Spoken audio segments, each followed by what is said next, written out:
Hello, welcome to my channel. I'm All Things Wrestling, and today I'm going to be giving my thoughts on TNA Impact Wrestling 23rd of February 2017. We kick off the show with a graphic in memory of George the Animal Steel, Chavo Guerrero Sr., Ivan Koloff and Nicole Bass. They gave them all a separate graphic. It's a very nice way to honour them. Thank you very much, TNA. We do appreciate it. Then we kick off the actual show with Matt at the Hardy Compact, where he is seeking advice from George Washington, his pet giraffe. He goes, "I'm not sure what to make of what the Seven Devotees vision has showed me. About to go back to my Egyptian roots. Have you got any advice for me, George?" He gives him some advice. We didn't hear what the advice was. But then we see him at the Dome of Deletion.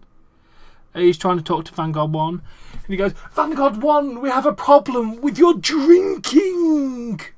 George Washington tells me." And then Brother Nero arrives. He says, "Matt, I got here as quick as I could." And then Matt says, "I'm going to become the King of Gold.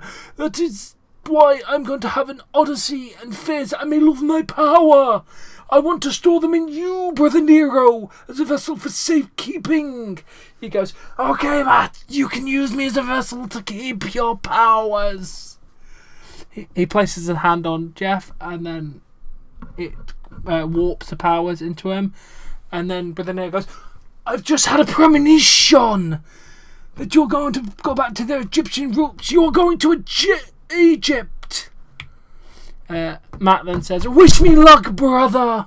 He touches Vanguard wall, and they teleport out there while he staggers back in awe when they depart. I enjoyed this segment. First of all, it was a Hardy, so it was great. But yeah, I did enjoy that segment. They were always entertaining.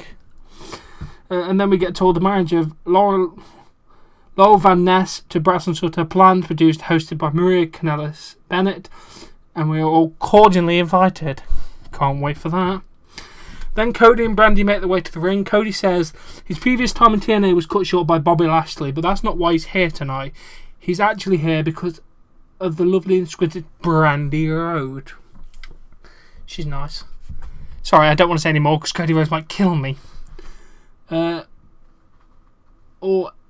as he hears in some circles, now being called Mini Moose. Cody said this job takes you away from your loved ones more often than not. He wants Moose to come out here so he can personally thank him for helping Brandy out.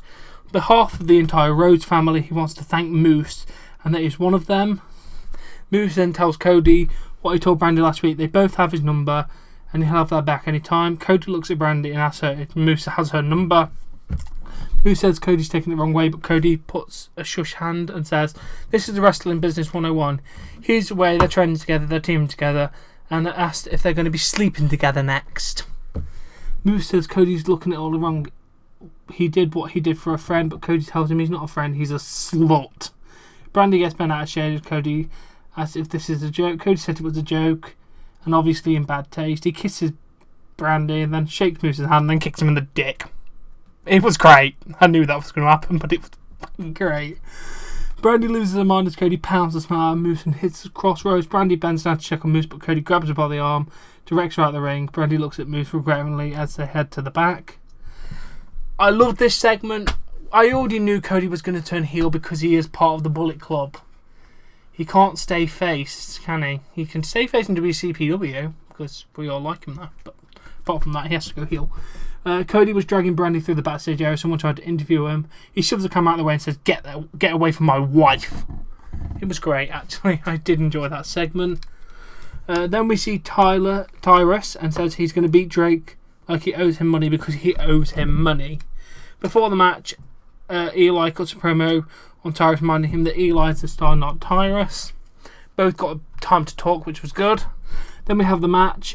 When Tyrus had a clear advantage early on, Eli rolls out and grabs the mic and he says, "Let's talk business," because Tyrus knows what the right thing to do is. He then pokes him and the big man should just lay down like the finger poke of doom. He tells him he'll start paying him again and they can be friends again. Tyrus isn't having any of it, so the match starts back up. Eli decks the official instead.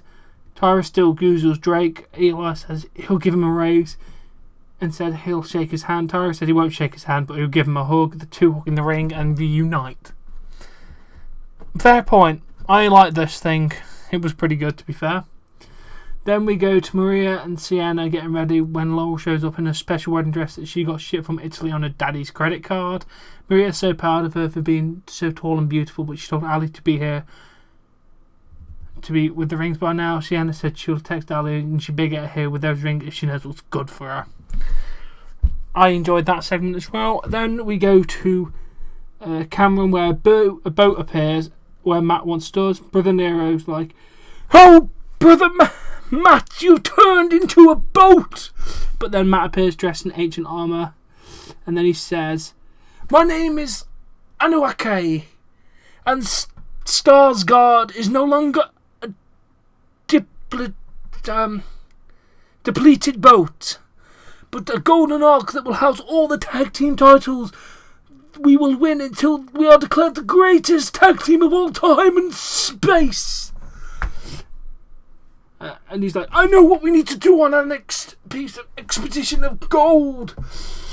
Let's go, Brother Nero." They put the hand on Vanguard 1 and they're off again. It was good. Then we see Jay come out to the ring. She says she has an issue between Rosemary herself is not over.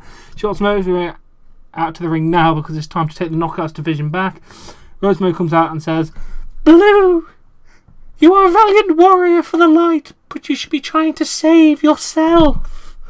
Instead, they'll do it for her because there is an entire Knockout division waiting for their decay. They are finished with her." Jay said they're not done because she's still standing.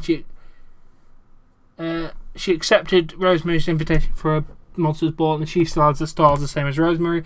Jay, that's red if she wants to know who's the better Knockout is. If you want to get rid of her, we do a last Knockout standing match. Rosemary nods.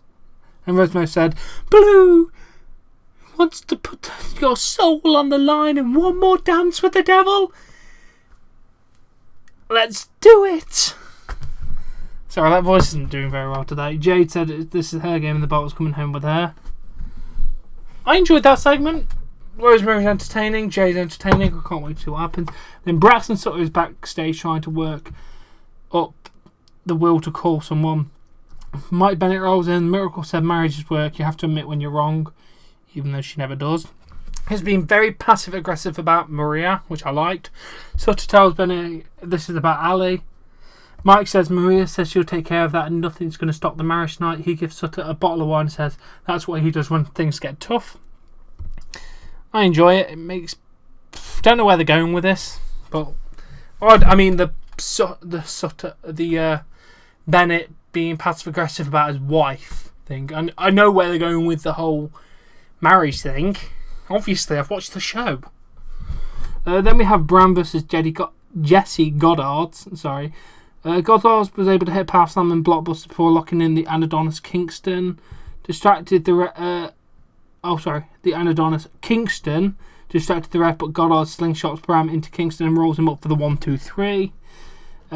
After the match, they both try an attack one at a time, and then he manages to neutralise both guys and leave.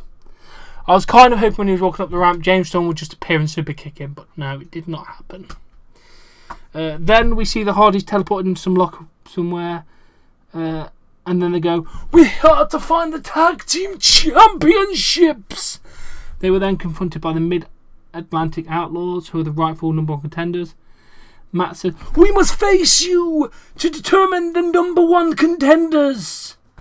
But one of the guys in the locker room gets up and says Magnus and Race have not lost in nearly 12 years, and he thinks the Hardys can be their ticket out there to a better life. He says the Outlaws to do the right thing and step aside, and they agree to do it. Everyone shakes hands before Hardy leads everyone out of the locker room and then an elite march.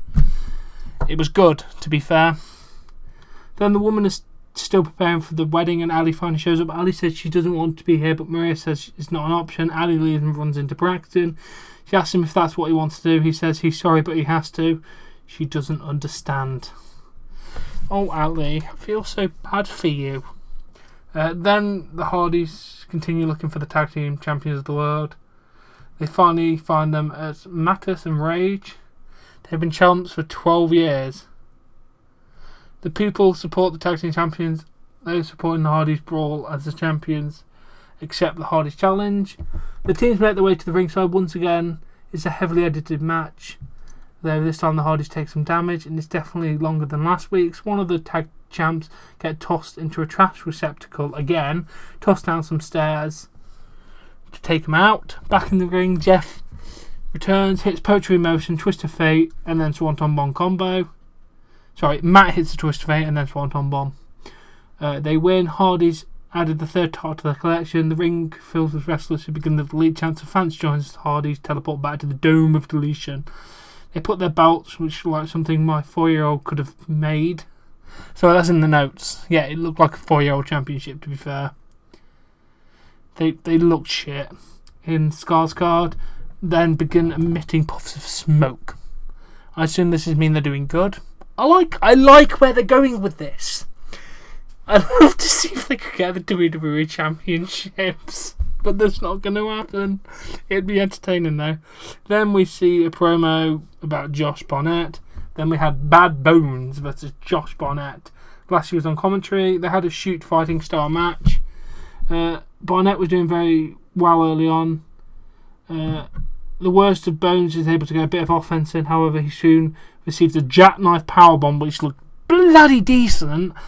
Looks scary as hell. A Northern Light suplex, and then he locks in the Kimura for the submission win over Bad Bones. It looked good. I thought Josh Barnett looked very comfortable in that ring, which was good. Then we had DJZ versus Trevor Lee for the X Division Championship. DJZ starts the match by diving onto Lee before he even gets in the ring. The finish of the match, DJZ hits a reverse Hurricane Rana, which looks sweet as hell. Helms grabs his leg, giving the protege time. DJZ goes for the ZDT, but Trevor Lee rolls him up with a handful of tights for the win.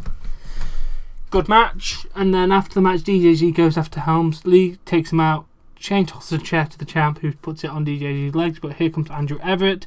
He spikes Lee with the Rana and then hits a shooting star press to fight off his former mate. So by the look of it, we could be getting a Shane and Trevor Lee versus Andrew Everett and DJZ match. I don't know if Shane can actually wrestle anymore. I assume he can. I don't know. But either way, I like the rivalry. Then we see Maria and she finds Sutter and he asks if she's ready. She tells him if he's having second thoughts, she can remind him why he's doing this. He's like, I know why I'm doing this. It's all I can think about. She just goes, you know what will happen if you don't marry Laurel. And then walks off. Then the wedding happens. Braxton and Bennett are out first. Bennett looks super depressed. Bennett looks super depressed and pissed out of his face, which was funny.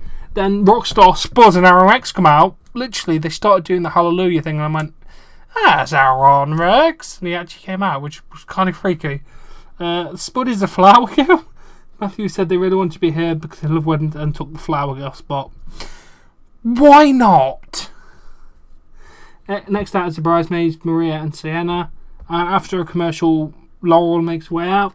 Maria gives the speech and introduces Red as planned, but first she needs a ring bearer, Ali, who comes down, and Braxton is clearly very taken by how she looks. Not she did look stunning, to be fair.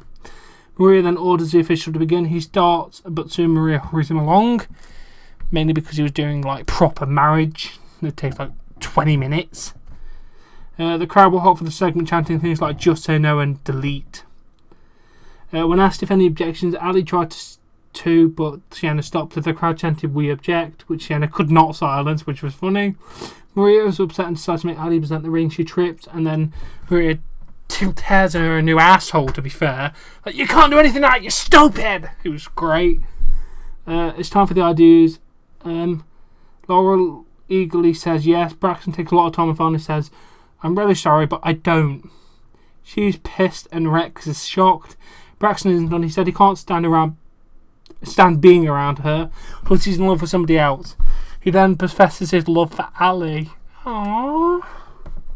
Maria's first, but Braxton said he's had enough. He said that she threatened to fire Ali and he'd never see her again, so he had to.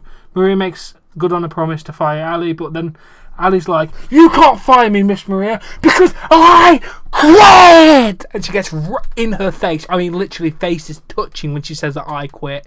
It looked intense. Shit just breaks down after that. Bennett gets punched by Braxton. Ali starts hitting Maria, but Sienna holds her down. Ali breaks free and spares Maria. Brooke runs down to neutralise Sienna. Robbie comes and takes out Aaron Rex and saves Braxton. Laurel's having a nervous breakdown in the background. Maria's getting really angry and just screaming while she's backing up the ramp. Laurel's still breaking down, and Ali and Braxton kiss in the ring. It was beautiful. The weird thing is, when they were doing the kiss, like every 2 seconds, she's like laughing. I don't know why. It's like they weren't actually properly kissing.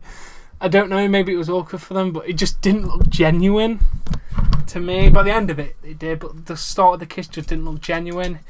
But it was a heartwarming moment by the end. Ali and Braxton are together. I am actually happy. I'm loving this story. Where we go from here now, I just want to find out next week. And we also get Bobby Lashley versus Josh Barnett next week for the title, which will be very good as well.